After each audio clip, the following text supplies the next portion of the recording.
오늘은 치유하신 하나님 63번째 함께 은혜를 나누고자 합니다. 지난주에 전자칠판을 헌물해 주셨습니다. 오늘 갖고 와야 되는데 아직 우리 준비하는 우리 모두가 잘 숙지를 못해갖고 곧 함께 하도록 하겠습니다. 오늘까지만 좀 참아주시면 좋을 것 같습니다. 오늘 본문의 내용은 이제 이 엘리의 며느리가 사망하는 사건입니다. 아기를 낳다가 죽습니다. 충격적인 사건을 듣는 이야기죠. 여러분은 최근에 깜짝 놀랄 만한 일이 있었습니까? 좋은 일로 깜짝 놀라면 좋겠죠. 그런데 그렇지 않은 경우들이 많습니다. 어릴 적에는 누군가 깜짝 놀라게 하는 장난을 치는 경우가 많이 있었죠. 근데 성인 같은 경우에는 큰 교통사고나 대규모 재해, 지진이나 화산 폭발이나 혹은 테러나 전쟁 폭격 같은 것은 굉장히 크게 깜짝 놀라게 되고, 가만히 공부하고 있는데 지진이 일어나요. 가만히 있는 집에 있는데 미사일 폭격이 막 일어납니다. 폭탄이 막 터집니다. 엄청나게 깜짝 놀라게 되겠죠. 어떤 글에 보니까 사람이 놀라게 되는 것은 자극이 몸에 전달되었을 때 아드레날린이라고도 하고 에피네프린이라고 하는 호르몬이 교감신경에서 분비되면서 근육에 자극을 전달하게 되는데, 그때 심장박동이 빨라지고 혈압이 올라가거나 몸이 움츠러지게 된다 하는 것입니다. 그래서 심장이 놀라기 때문에 놀란 게 아니고 호르몬이 분비되기 때문에 그런 일들이 일어난다는 것입니다. 심하게 놀라는 경우 정신을 잃는 경우들도 있습니다.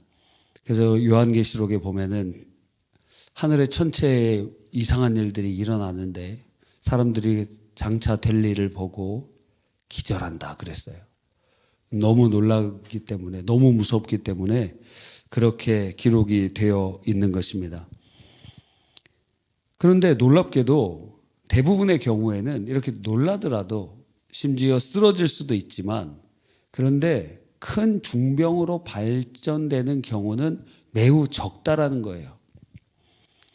물론 다른 질병을 가지고 있을 때는 다릅니다. 심장질환을 가지고 있는 사람이 깜짝 놀라면 심장마비가 일어날 수도 있습니다. 임산부 같은 경우에는 조산의 위험이 있죠. 근데 이런 특정한 사건이 아니라면 놀라는 일이, 크게 몸에 질병으로 남는 일들은 많지 않다는 것입니다. 오늘 본문에 보면 그런데 이 놀란 일 때문에 목숨을 잃어버린 한 여인의 이야기가 나옵니다. 서두에서 말씀드린 것처럼 엘리 제사장의 며느리의 이야기죠. 그 남편의 이름은 비느하스였어요. 홈리와 비느하스, 그 비느하스의 부인입니다. 임신 중에 해산할 날이 가까이 오고 있었습니다. 그런데 갑자기 누군가에게 소식이 전해지기를 하나님의 법궤가 뺏겼다. 블레셋에게 뺏겼다. 시아버지가 목 부러 죽음을 당하셨다. 그 소식을 듣고 목이 부러져 의자에서 넘어졌는데 목 부러 돌아가셨다. 그리고 그 전쟁터에서 법궤를 메고 나갔던 당신 남편도 죽었다. 그 이야기를, 아니 임산부한테 아기를 낳고 나서 얘기해줘도 괜찮잖아요. 그런데 바로 전해 주었습니다. 그러니까 그 소식을 듣자마자 조산기가 막 생기면서 몸을 구부려 오는 본문에 보니까 해산하게 되었다 그랬어요. 그런데 그 소식을 들은 여인에게 갑자기 조산하면서 몸에 문제가 생겼는데 죽어갑니다. 여인들은 그녀를 살리기 위하여 두려워 말라. 네가 아들 낳았다. 너 남편도 죽고 시아버지도 죽었지만 아들 있으면 그 아들이 너를 보호하고 이끌어줄 그러한 너의 노후를 책임져 주지 않겠느냐 하는 것이 전제되어 있는 것일 겁니다. 그러나 그녀는 이 세상에 살아야 할 이유를 발견하지 못하고 마지막으로 그 아들의 이름을 지어주면서 죽어가는 것이죠. 그 아들의 이름이 이가봇입니다. 영광이 어디 있느냐? 영광이 없다라는 거예요. 하나님의 영광이 그 공동체를 떠나버렸기 때문에 이가봇이라는 이름을 지어주고 죽게 되는 것입니다. 이처럼 우리가 사는 세상에 우리가 통제할 수 없는 충격적인 일들이 일어납니다. 깜짝 놀라는 일들이 일어납니다. 그렇죠? 제가 여러 가지 놀란 일이 많이 있지만 벌레 보면 놀라잖아요. 깜짝 놀래고. 어느 길을 가는데 길에서 우회전하는 길이었습니다. 큰 길에서 좁은 길로 들어갑니다. 근데 그때 저희 앞에 굉장히 큰 트럭이 짐을 실은 아주 일반 트럭이 아니에요. 굉장히 무거운 트럭이고 바퀴도 굉장히 큽니다. 그런데 그쪽으로 그 차도 우회전하면서 들어가거든요. 횡단보도에 경계석들이 있잖아요. 그걸 살짝 밟으면서 그게 지나가는데 그 타이어가 터진 거예요. 와, 그 큰 타이어가 터지는 것을 바로 옆에 따라간 차였기 때문에 그게 뻥 하고 터지는데, 막 미사일 터지는 줄 알았습니다. 깜짝 놀랍니다. 그래서 큰 타이어가 터질 때는 사람이 죽기도 하고 어려움에 처하기도 하는데 다행히 차 안에 있었음에도 불구하고 굉장히 놀랐어요. 근데 같이 타고 있는 사람은 별로 안 놀랐습니다. 여러분은 오랫동안에 깜짝 놀랐던 일은 무엇이 있습니까? 우리가 사는 이 세상은 에덴 동산이 아닙니다. 천국이 아니기 때문에 아담의 타락한 이후에 우리의 삶에 충격적인 일들이 있을 수 있습니다. 아담 가문의 충격적인 일은 큰아들 가인이 둘째 아들 아벨을 돌로 쳐 죽이는 것입니다. 형제, 자매가 사이가 좋은 경우가 별로 없어요. 별로 없어요. 그래서 만약에 형제, 자매, 남매가 사이가 좋다면은 하나님의 복을 받은 것입니다.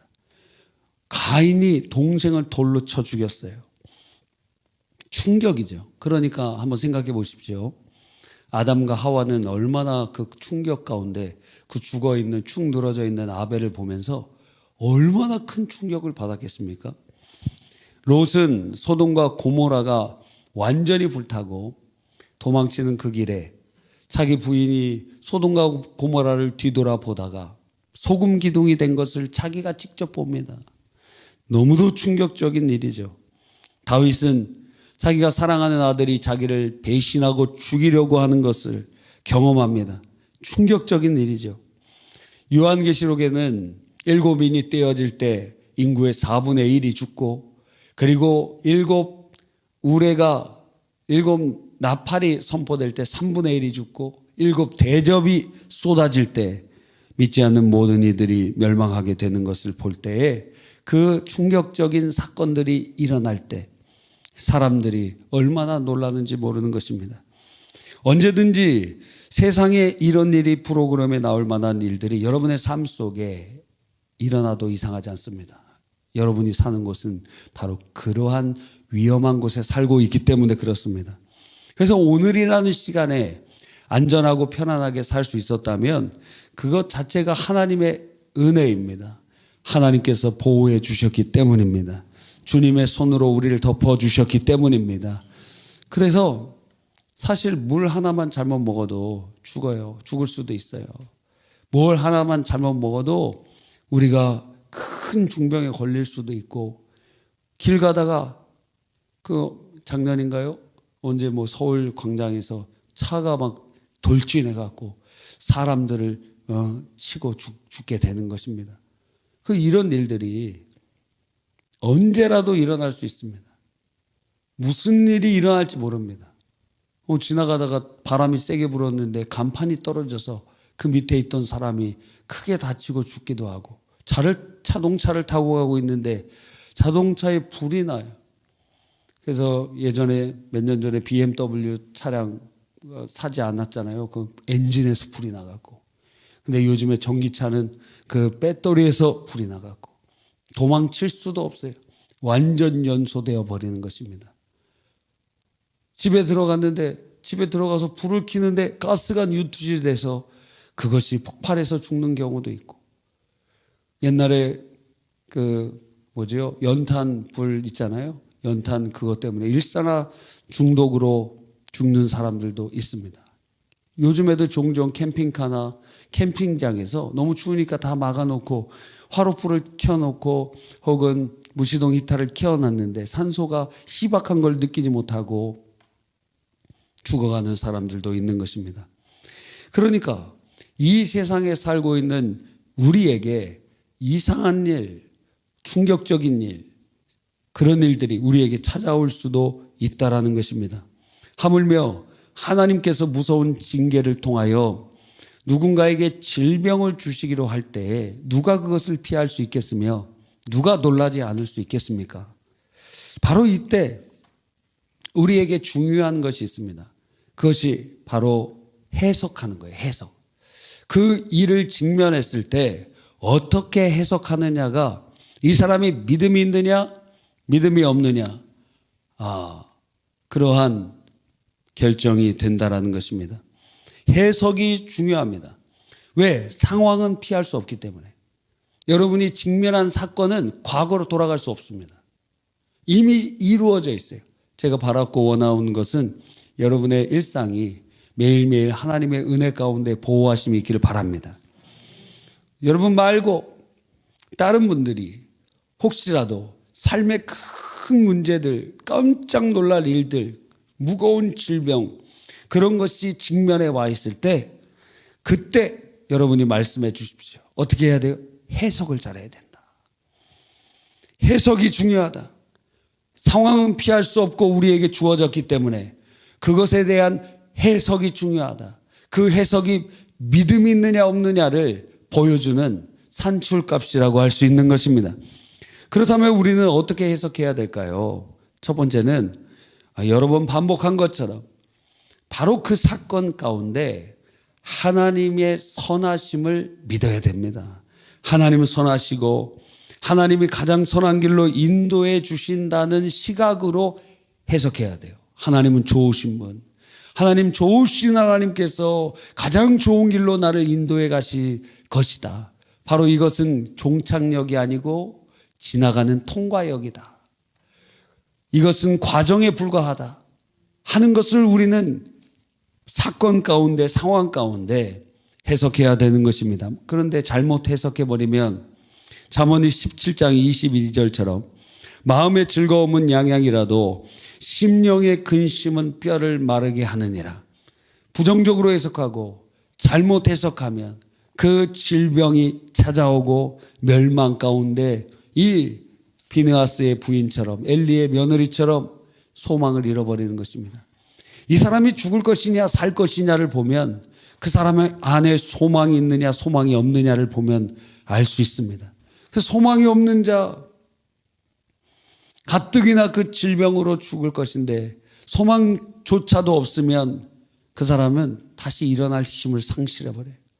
그래서 소망이 있고 마음으로 잘 될 것이라고 믿으면서 세상 사람들의 긍정 심리학은 어떠한 그냥 막연하잖아요. 대상이 없는 그런 긍정인데 우리의 긍정은 어디로부터 오느냐?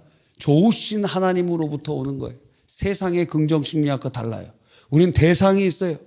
존재가 있어요. 바로 하나님의 선하심을 믿고 하나님의 좋으신 하나님을 의지하는 것입니다. 그분이 가장 좋은 길로 인도해 가시는 것을 믿는 것입니다. 그러니까 예수 믿는 사람이야말로 이 세상에서 가장 긍정주의자죠. 죽으면 천국이요. 지금도 과정이요. 직면에 있는 문제들은 통과역이니 하나님이 함께 하셔서 마침내 푸른 풀밭과 맑은 시냇물가로 인도해 가심을 믿는 것입니다. 그러니까 긍정주의자가 될 수밖에 없어요. 근데 예수 믿는데 부정적이고 긍정이 없고 좌절과 낭만 가운데 있는 사람은 그 사람 안에 성령이 계신지 살펴봐야 되는 것입니다.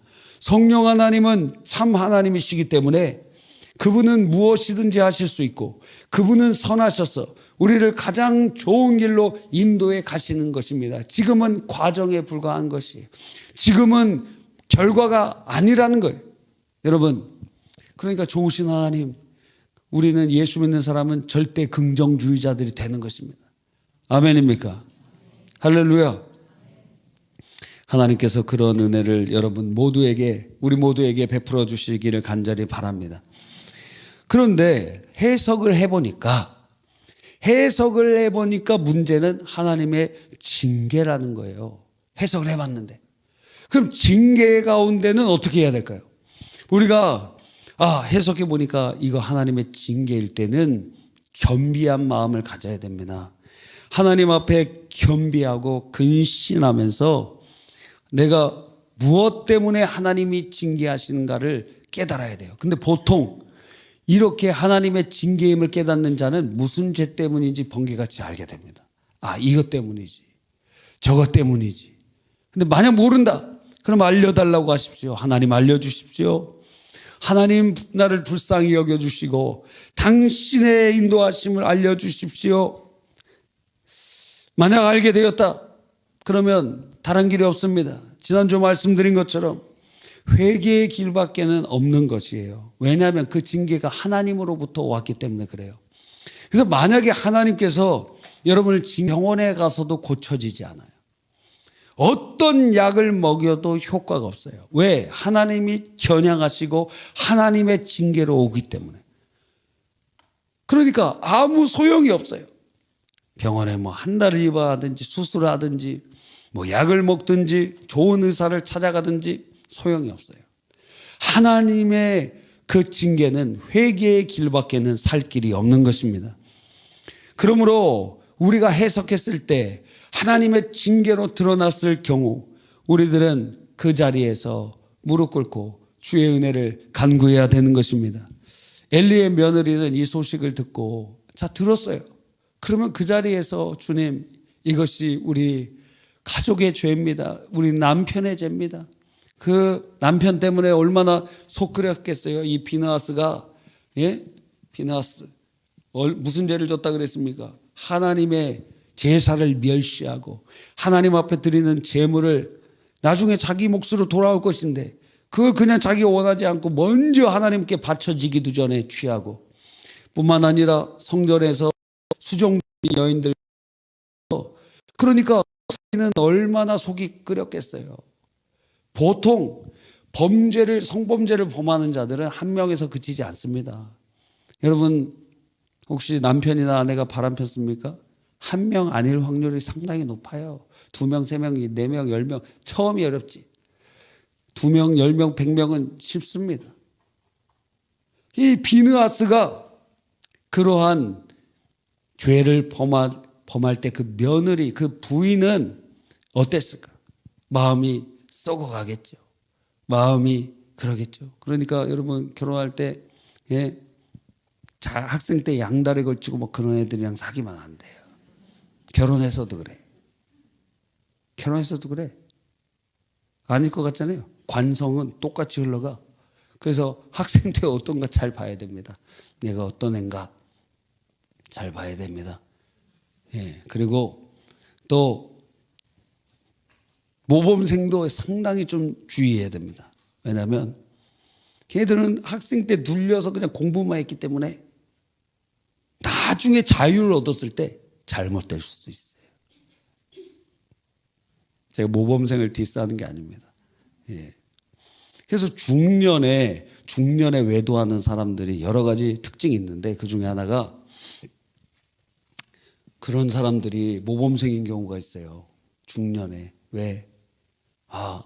어떻게 해서 그냥 중매해서 결혼했는데 자기가 이제는 사회적인 위치도 있고 돈도 있고 무엇인가 자기의 뜻대로 할 수 있을 때, 그럴 때 잘못된 선택을 하는 경우들이 있습니다.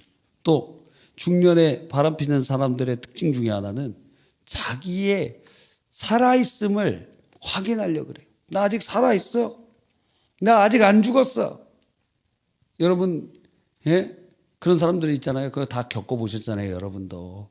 그렇지 않아요? 나 아직 살아있어.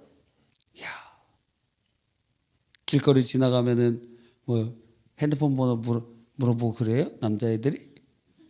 그럴 수도 있습니다. 그러면 지금은 막 좋잖아요. 근데 결혼하고도 중년이 됐는데도 야, 누군가가 전화 연락처를 주고 그러면은 야, 나 살아있네. 이 요즘에 영포티라는 얘기가 있잖아요. 영포티. 영포티가 뭘까요? 영, 젊다, 포티, 40이라는 거예요. 그래서 40대인데 막 청년처럼 옷도 입고 그렇게 자기 거울에 비친 자기를 깨닫지 못해. 그리고 그 모습을 보면서 20대들이 영포티. 자기가 어떤 상황인지도 모르고 꼴불견이다. 그러면서 디스하는 얘기입니다. 영포티. 50대는 영피프티가 되겠죠. 이야, 나 아직 살아있네.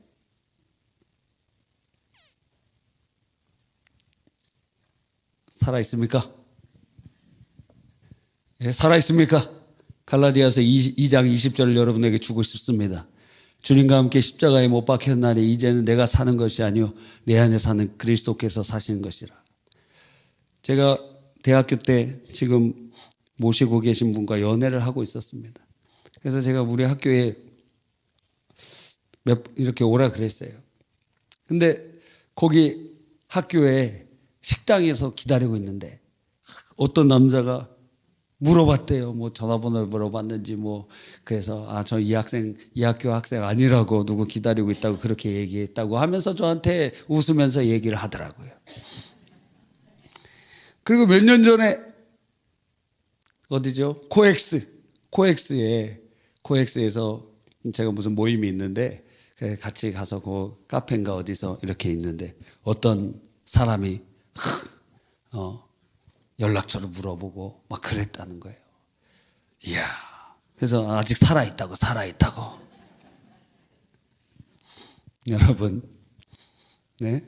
그리고 이게 중년에 외도하는 것이 본인이 살아있음을 느끼기 위해서. 나 아직 살아있어. 죽어가고 있는데 노년을 잘 준비해. 잘 늙어야지 될 거 아닙니까?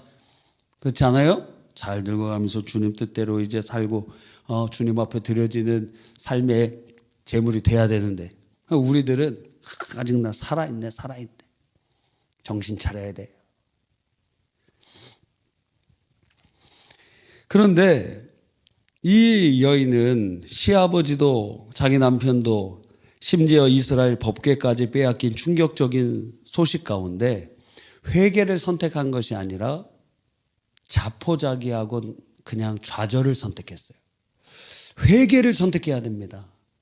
여러분이 오늘 마지막 시간이라도, 오늘 죽은 그 시간이라도 주님이 기회를 주셨다면 회개를 선택해야 됩니다. 주의 보혈을 붙잡아야 됩니다. 예수의 이름을 불러야 됩니다. 좌절을 붙잡는 게 아니에요.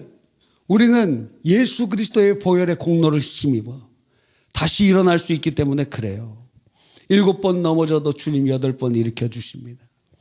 70번씩 7번이라도 똑같은 죄를 회개할 때 주님 용서해 주십니다. 주님 앞에 나아가는 겁니다. 바로 하나님의 징계로 이러한 일들이 일어났다고 깨달았을 때 하나님의 은혜를 구하면서 주님 불쌍히 여겨주십시오. 진노 중에라도 우리에게 긍휼을 베풀어 주십시오. 하박국의 말씀처럼 주의 은혜를 간절히 간구해야 되는 것입니다. 요엘서 2장 13절에 너희는 옷을 찢지 말고 마음을 찢고 너희 하나님 여호와께로 돌아올지라. 그는 은혜로우시며 자비로우시며 노하기를 더디하시며 인애가 크시사 뜻을 돌이켜 재앙을 내리시지 아니하시리니. 주님께서 무서운 예언의 말씀을 주실 때라도 주님께서는 회개하도록 요청하고 계십니다. 니느웨 성이 멸망할 것이라고 전해라. 그런데 그들이 회개하니까 그들을 심판하지 않았어요.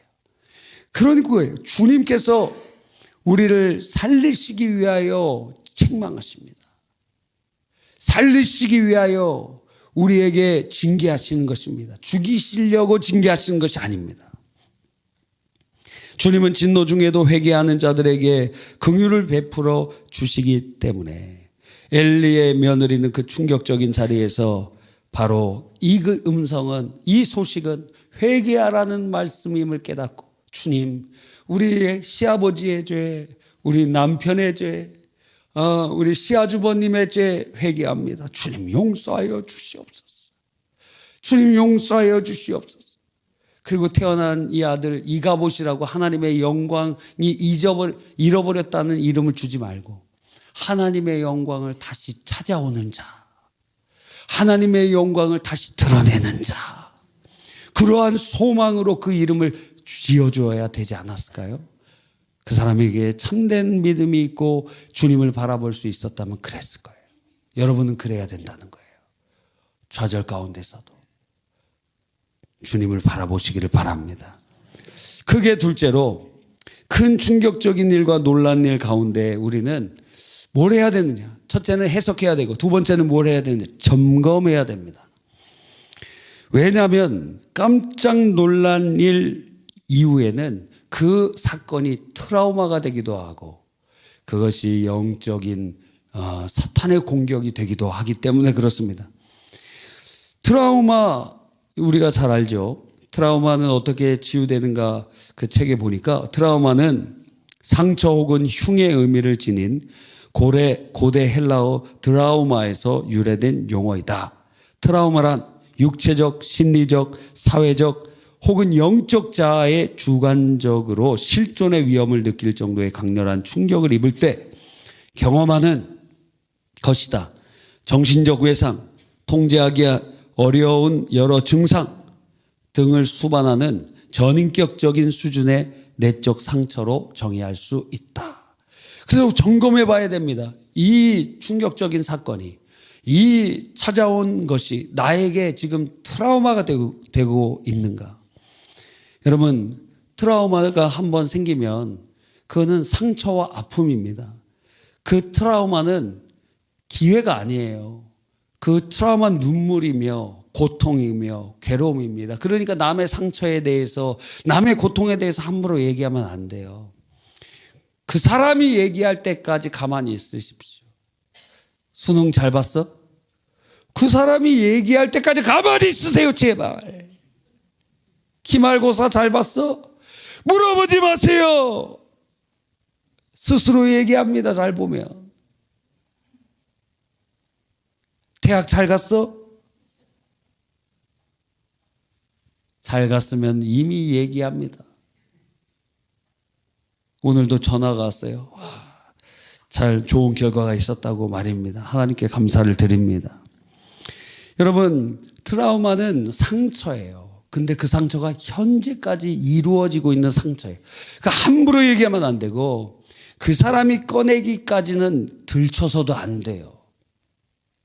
근데 만약에 이 사람이 자기의 트라우마를 이야기할 수 있다면 이미 치료가 시작되고 있다는 것입니다. 자기 얘기를 못해요. 너무 고통스럽기 때문에. 왜? 지금도 아프기 때문에. 지금도 괴롭기 때문에. 꺼내고 싶지도 않습니다. 기억하고 싶지도 않습니다. 그런데 자기가 이야기할 수 있다면 그거는 치유되고 있다는 증거라는 것입니다. 그래서 트라우마 자체를 어떤 경망스러운 자들은 이렇게 얘기합니다. 그거는 당신의 성장의 기회입니다. 아니에요. 그건 상처는 상처예요. 기회가 무엇이냐? 그 트라우마를 통하여 우리를 성장시키시는 하나님이 기회이시고 하나님이 치유이시고 하나님이 성숙의 근원이시지 그 고난 자체가 그 트라우마 자체가 기회이고 성숙이 아니라는 거예요. 여러분 이것을 우리가 오해하면 함부로 얘기합니다. 욥의 새 친구처럼 말입니다. 함부로 얘기하면 안 돼요. 그 사람이 얘기해야 할 때까지 가만히 기다려줘야 됩니다. 기도해줘야 됩니다. 하나님이 치유하시는 것이고 하나님이 그들의 기회가 되어주시는 것입니다. 뿐만 아니라 우리가 점검해야 될 때 그 놀란 상태를 통해서 마귀 역사가 우리의 삶 속에 개입하고 있는지를 점검해야 됩니다. 옛날에 그런 얘기가 있었어요. 어른들이 연세 많은 분들이 장례식장에 가면 그분이 시름시름 앓다가 죽는다 뭐 그런 얘기가 있었어요. 왜? 장례식장에 가면서 놀라는 거예요. 왜? 나랑 같이 이렇게 경로당도 가고 그리고 교회에서 봉사도 같이 하셨던 그분이 저기 영정사진으로만 보는데 마음이 섬뜩하고 놀라게 되는 거예요. 그런데 그거 갔다 오고 나서 시름시름 앓고 그러다가 돌아가시거나 그런 경우들이 많이 있는 것을 보는 것입니다. 요즘에는 별로 없어요. 잘 안 가셔서 그런지 모릅니다. 하여튼 그래요. 이 깜짝 놀랄 때, 충격적인 사건일 때 그것 자체도 힘든 일인데, 그것 자체도 마음의 상처가 되기도 하는데 사탄의 역사가 개입할 수 있다는 것입니다. 여러분의 삶을 돌아보십시오. 혹시라도 어떤 사건을 겪은 후에 이유 없이 불안하다, 체크해 보세요. 그 사건을 통해 이후로부터 이유 없이 불안하다. 두 번째, 마음이 답답하다. 이유를 모르겠어요. 근데 그 사건 이후로부터 마음이 답답해. 세 번째, 잠을 잠은 악몽에 시달린다. 그때부터. 네 번째, 신앙적인 열정을 상실하고 하나님께로부터 점점 멀어진다. 어쩌면 그러면 사탄의 역사일 수 있습니다. 여러분이 그 사건을 통해서 사단의 역사가 개입해 오는 것이에요. 그 깜짝 놀란 것 그거 자체일 수도 있고 거기에 대한 여러분의 반응 때문일 수도 있고 여러 가지 원인이 될 수 있지만 하여튼 그 사건과 상황이 여러분에게 여러분의 마음 문이 열리고 사단이 틈탈 수 있는 기회가 되었을 수 있다라는 것입니다. 혹시 여러분은 그런 기회가 있습니까? 그게 배우자의 사망일 수도 있고 그리고 아니면 여러분에게 갑자기 찾아온 질병 때문일 수도 있고 여러 가지 원인일 수 있습니다. 누군가의 배신 때문일 수도 있고 그런데 그 마음의 문이 열리면서 그것이 어떤 사람에게는 분노가 일어남을 통하여 사단이 개입하고 어떤 사람은 원망이라는 말을 통해서 사단이 개입하고 그의 삶 속에 개입할 수 있다는 것입니다. 그래서 우리는 사단의 역사가 있는지 점검해 봐야 됩니다. 그러므로 우리 마음을 점검하되 백신 프로그램을 돌리면 우리 안에 컴퓨터 안에 있는 것들을 다 점검합니다. 근데 거기에 무엇인가 발견되면 그것을 치료해요. 만약에 여러분의 마음에 점검했는데 사단의 역사가 발견되었다. 그러면 그 사단의 역사가 뿌리 내리기 전에 예수님의 이름으로 완전히 물리쳐야 됩니다. 만약 뿌리가 오래된다. 그럼 오랜 시간이 걸릴 수도 있어요. 그러나 물리칠 수 있습니다. 시간이 오래 걸리든지 누가 이겨요? 예수 그리스도의 이름으로 나가는 자들이 승리하게 되어 있는 것입니다. 예수님의 이름으로 명하노니 내가 그 충격적인 사건과 한번 생각해 보십시오. 9.11 테러가 일어났을 때 사람들이 오르지도 못하고 내리지도 못할 때 사람이 거기서 뛰어내렸어요. 그 앞에서 사람들이 구경하고 있었거든요. 그리고 수많은 구급대원들이 있었거든요. 뛰어내리는 사람이 한두 명이 아니었어요. 그래서 다큐멘터리 이름 중에 점퍼라는 다큐멘터리가 있습니다. 그래서 뛰어내린 사람들. 막 뚜두둑 떨어져요. 막 소나기 툭툭툭 떨어지듯이. 사람들이 거기서 지켜보고 있는데 뭐가 떨어져요. 그 사람이 떨어지는 거예요. 거기서 뛰어내려 자기들이. 왜? 불은 치밀어 오르고 연기는 찾아오고 어떻게 할 수가 없으니까 거기서 뛰어내리는 거예요. 그러니까 여러분 뉴욕에 가고 싶습니까?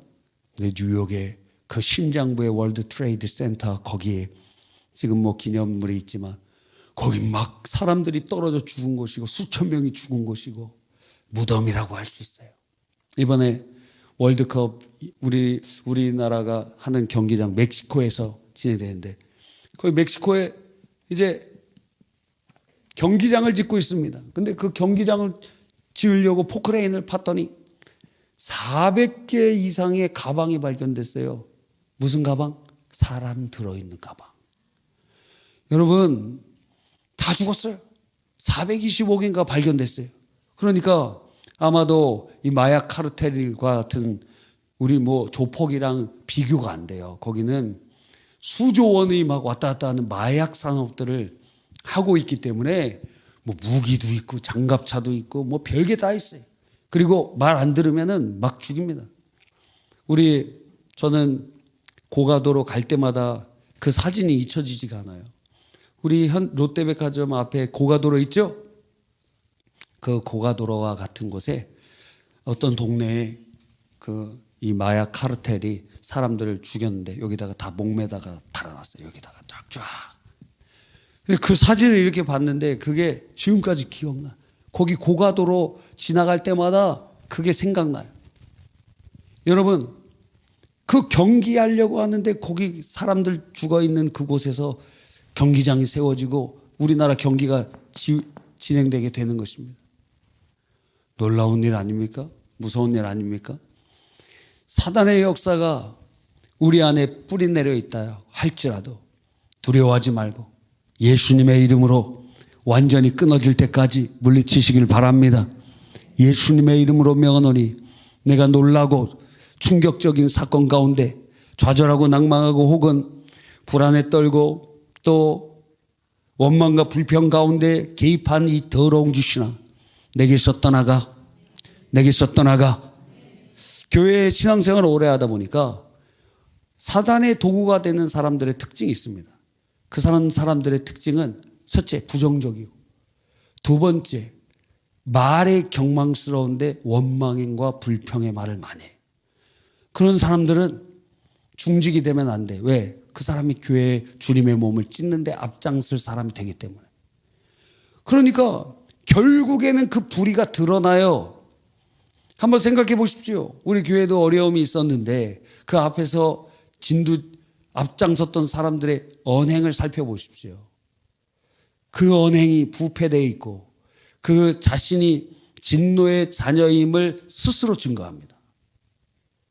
여러분의 입술은 어떻습니까? 그런데 그런 입술을 통하여 사단이 개입하고 충격적이고 상처 입은 그 사건을 통하여서 우리 마음 문이 열릴 때 사단의 역사가 개입하는 것, 정신 차리고 점검하고 예수님의 이름으로 물리쳐야 됩니다.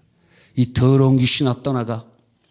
내가 그때 충격적으로 좌절하고 낙심했을 때 내 마음속에 들어왔던 이 더러운 귀신아, 여러분이 질병이 딱 결과지를 딱 보았을 때 그때 철렁 내려앉는 그 순간에 싹 들어갈 수도 있어요. 예수님의 이름으로 명하라. 이 더러운 귀신아 떠나가. 불합격 통지서를 딱 봤을 때 마음속에 사단의 역사가 딱 들어갈 수도 있어요. 하나님 원망하고 그 좌절을 붙잡고 있다가 그것이 상처가 되고 그 상황 가운데 사탄이 개입할 수 있습니다. 예수님의 이름으로 명하노니 내게서 떠나가라. 지킬 만한 것 중에 더욱 네 마음을 지키라 하신 주님, 내가 주의 이름으로 내 마음을 지키게 하여 주시옵소서. 내 안에 혹시라도 숨어있는 이 더러운 귀신아 지금 나가. 예수님의 이름으로 명하노니 지금 떠나가. 예수님의 이름으로 명하노니 이 더러운 귀신아 다 나와 하고 여러분 안에서 숨어있는 이 더러운 사단의 일들을 발견해내고 완전히 물리쳐야 됩니다. 완전히 떠나가게 해야 됩니다. 이 여러분이 알아요. 사단의 역사가 떠나가면 시원해져요. 어떤 집회에 이렇게 들어가려고 그러는데 와, 너무 말씀 준비가 어려운 거예요. 막 눌려 있는 것 같은 힘들어요. 막 괴로워. 여러 가지 너무너무 힘들었습니다. 우리 교회에서 전인적 치유 수양에 지금 거의 한 50번, 100번 정도 한 것 같은데 전체 전인적 치유 수양에서 제일 힘들었던 때가 지난번 주일학교 전인적 치유 수양이었습니다. 원래 한 명밖에 지원한 자가 없었거든요. 원래 한 명밖에 없어도 그래 한 명이라도 한다. 왜? 한 명이 변화되면 그가 세상을 변화시키는 하나님의 도구가 될 줄 믿기 때문입니다. 근데 이제 몇 명 애들이 더 참석하고 진행됩니다. 찬양단도 우리 누굽니까? 진영 형제, 또 진영 형제가 기타 치면서 그렇게 하고 또 싱어 한 명 더 섬겨주시면서 했어요. 너무 힘들더라고요. 이야, 이렇게 힘들 수 있나? 이야, 거의 마지막 시간까지 힘들었어요. 근데 그 집회, 다른 집회에서도 그랬어요. 되게 힘들었어요. 그래서 집회 자리에 이제 마이크를 붙잡고 말씀을 증거하려고 하는데 기도하잖아요. 통성으로 이렇게 같이 기도하는 그 시간에 말씀 전하기 전에 기도합니다. 근데 기도의 제목 한 가지였어요. 이 말씀 전하지 못하게 이 더러운 귀신아, 이 악한 마귀 사단아, 내게서 떠나가, 떠나가, 떠나가, 나가! 예수님의 이름으로 명하는 이 더러운 귀신아, 지금 나가. 계속 예수님의 이름으로 명하는데 이 등에서 무엇인가 시원한 것처럼 싹 나가는 느낌이 들더라고요. 그 집회, 은혜로운 집회가 되었습니다. 여러분이 알아요. 여러분의 상처와 여러분의 충격적인 사건을 통해서 사단이 개입했다면 여러분이 예수님의 이름으로 물리칠 때 여러분이 합니다. 여러분이 확실히 알 때까지 쫓아내시기를 간절히 바랍니다. 마지막으로 주님을 만나서 우리 놀래고 두려워했던 그 마음을 위로받고 치유함을 경험해야 되는 것입니다. 우리를 사랑하시는 주님을 만나야 돼요. 성경에는 우리가 주님을 사모하고 찾으라고 말씀하고 있습니다. 복음서에 수많은 사람들이 언제 고침받았죠? 주님 만날 때. 주님 만날 때 고침받았습니다. 그래서 믿음의 선진들이, 옛날 목사님들이 주님 만나면 다 해결된다 그랬고, 부흥사 목사님은 그래서 맨날 하시는 말씀이 은혜 받아라 이거예요. 은혜 받아라. 다른 말로 성령 받으라 그렇게 말해요. 물론 성령님은 이미 우리 안에 계시지만 성령 충만 받으라는 말을 성령 받으라 그렇게 얘기하는 거예요. 그래서 노래도 부르잖아요. 성령 받으라, 성령 받으라. 우리 그런 찬양 콘티에 넣은 적 있어요? 와, 예, 제가 옛날 찬양 많이 하라고 그랬거든요. 악보도 주고 지금 여기 옛날 분들이 많이 오시기 때문에. 그리고 각 찬양당마다 색깔이 있어야 됩니다. 다 똑같이 새로운 노래만 부르면 안 돼. 그래서 색깔을 줘야 됩니다. 그래서 그 위클레시아 청춘 찬양단처럼 좀 옛날 찬양단을 많이 해라. 근데 좀 요즘엔 또 새 찬양 늘려고 말려고 하려고 하는 것 같기도 하고. 여러분, 색깔이 있어야 돼요. 그래서 제가 원하는 거는 수요일 날도 찬양단 했으면 좋겠어요. 반주자 없으면 기타만 치면 되지. 여러분 중에 하고 싶은 분들 있잖아요. 50대, 60대. 나오세요. 나는 목소리가 안 좋은데요. 괜찮아요. 마이크 여러분 목소리 다 꺼놓으면 되니까. 잘하는 사람 것만 높이면 되지. 원래 다 그런 거예요. 두려워하지 마십시오. 그러니까 하세요. 수요일 날도 하고 2부 3부 때도 했으면 좋겠는데 하여튼 수요 예배 때도 하고 그럼 얼마나 좋은지 모릅니다. 여러분, 주님이 우리를 만나주시는 것을 은혜 받는다 그래요. 주님이 우리를 만나주시는 것을 성령 충만 받는다 그래요. 주님이 우리를 만나주시는 것이 주의 얼굴을 구하는 것이라 그래요. 다 똑같은 말이에요. 은혜 받으라, 성령 받으라. 성령 받으라, 성령 받으라. 예수 내게 말씀하셔서 성령 받으라, 성령 받으라. 예수 내게 말씀하셔서 할렐루야 성령 받았네. 나는 성령 받았네. 할렐루야 성령 받았네. 나는 성령 받았네. 근데 이렇게 느리게 안 부릅니다. 우리 교회에서 제일 느리게 찬양을 부르는 사람 중에 한 명이 저입니다. 그래서 찬양단은 빠르게 부르라고 합니다. 왜? 느리게 부르는 찬양을 따라 부르는 성도들이 제일 힘들어요. 제일 힘들어. 졸리기도 하고 힘들어요. 피곤해요. 그러니까 빠르게 불러야 어때요? 잠도 깨고. 우리의 마음이 지금 여기 아침형 인간들도 많이 오거든요. 그러니까 지금 벌써 9시에 자야 되는데 지금 은혜로 떠 있는 거예요. 은혜로 살아가요. 은혜로. 지금 비몽사몽에 무슨 말 하는지 몰라요. 다 맛이 갔어. 그런 분들 많습니다. 우리 제자 훈련할 때도 한 몇 명 거기 있는데 몇 분이 아침형 인간이에요. 10시 막 넘어가까지 이렇게 하면 다 그냥 8시부터 벌써 얼굴에 이렇게 잠기가 오기 시작해. 잠기가. 그러면서 반응이 점점 무뎌져요. 질문의 의도를 잘 못 파악하시기 시작하면서 왜 졸리니까. 원래 자는 시간인데 버텨요. 여기 앞에 있는 친구들 거의 기도할 때 입신합니다. 이야, 거의 입신해. 천국 갔다 오면 저한테도 얘기해 주세요. 거의 입신해요. 그래도 여기 앉아 있으면 안수기도 받는 여러분들, 하나님 여러분 인생 책임져 줍니다. 하나님 복을 주십니다. 할렐루야. 예. 하나님께서 복 주십니다. 저도 철야 고등학교 때도 항상 나왔거든요.